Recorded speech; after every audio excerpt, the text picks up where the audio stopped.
That's right. Put us in the game. This is the Big League Baseball podcast presented on the Big League Baseball blog. I'm Zach, the main host, but also joining me today is Curtis Stelzer. Hello. Lane Fungi. How's it going? And Jim Rosati. Jim, how are we doing? Oh, I'm doing good.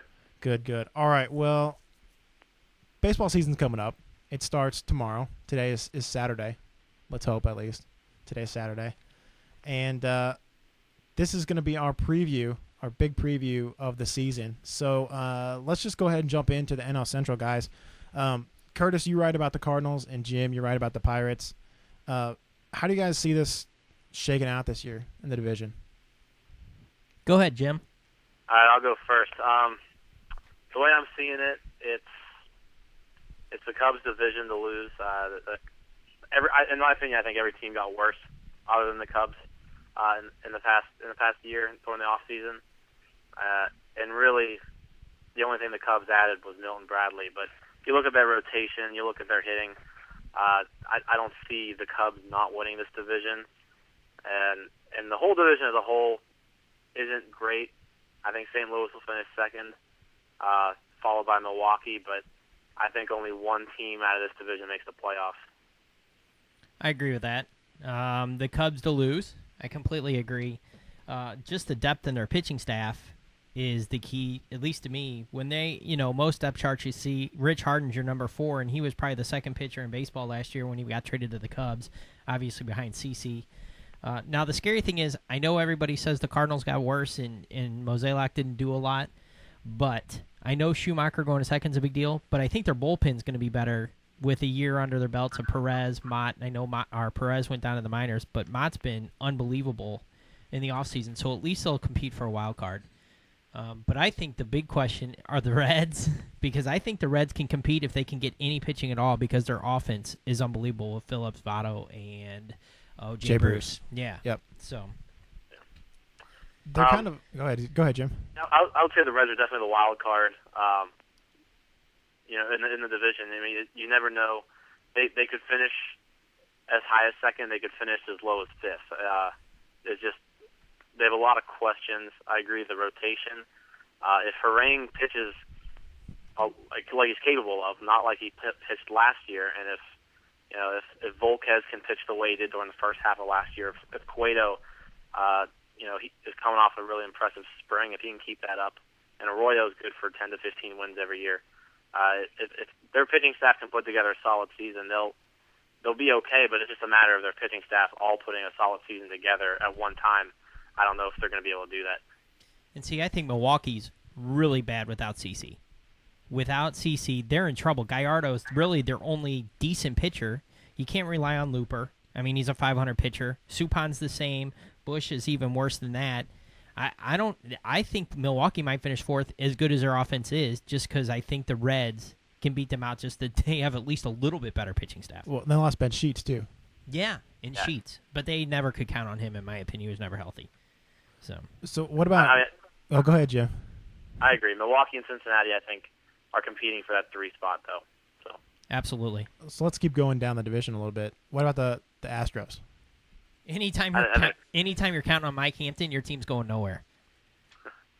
Yeah, I think they're terrible. I think Ed Wade, their general manager, is absolutely losing his mind. I don't know how long he's going to be there, but I can't imagine him being there much longer. The moves that he's making, I don't get any of them. It's really bad. I mean, Rodriguez is their number 2. Hampton's your 3, Muller's your 4, and Brandon Backey's their number 5. I don't know if those guys have thrown 200 innings combined in the last 2 years. I mean, they're all injury prone. The only one that's healthy is Oswalt. They're in trouble. Their offense is decent. It really, Michael Bourne can't hit above 220, but he'll steal some base if he gets on. Then you got Berkman Lee, Tejada, and Pence. So Pudge signing was good. They didn't have a catcher that could hit. So I don't know. Who knows if Pudge can still hit, though. Yeah, so. they're finishing 5th. No ifs, ands, or buts. Right. Well, that leaves your team, Jim. What do you think? If the Pittsburgh Pirates finish with less than 100 wins this year, I'll call it a success. I mean, they're going to. I love the article today. That was great. They lost to a community college. That was awesome. Yeah, I mean they lost to the community college yesterday, but that was I mean, they had all minor leaguers playing, but still, I mean, that's pretty embarrassing. Even with the minor leaguers, but yeah, they'll definitely break the record for the most consecutive losing seasons in the history of sports. This will be their 17th straight losing season, and there's the only way that doesn't happen is if a major miracle happens. And I mean, 4/5 of the Pirates starting rotation probably wouldn't make the average major league team outside of Paul Maholm. So they're just not looking good. Like you said, it's going to be 17 seasons that they've had a losing record. What do they need to do to get it turned around? Well, I think what they're doing is they just got a new general manager, a new whole management staff, basically, over the past year, and I really like the way that they're moving. The main thing to watch with the Pirates this season isn't going to be the major league club. It's going to be the minor leagues, and it's going to be what they do in the draft. If you look last year, they spent more money last year on signing their draft picks than any team in the history of the draft. So, I mean, the guys they got were good, and what they did was, all those awesome high school prospects who signed to go to college, who nobody was going to pick because they were dead set on going to college. Basically, what the Pirates did, they picked them in the late rounds and threw $1 million signing bonus at them. So, I mean, you have 6th, 8th, 15th round draft picks that the Pirates signed last year for $1 million signing bonus, just to try to lure them away from going to college. So I think if they can get another draft, another 1, 2, 3 drafts like that, you're looking 2012 is when I think their window of competing is going to open. And I think the funny thing is, you said about their pitching staff. I think their pitching staff's better than Houston's.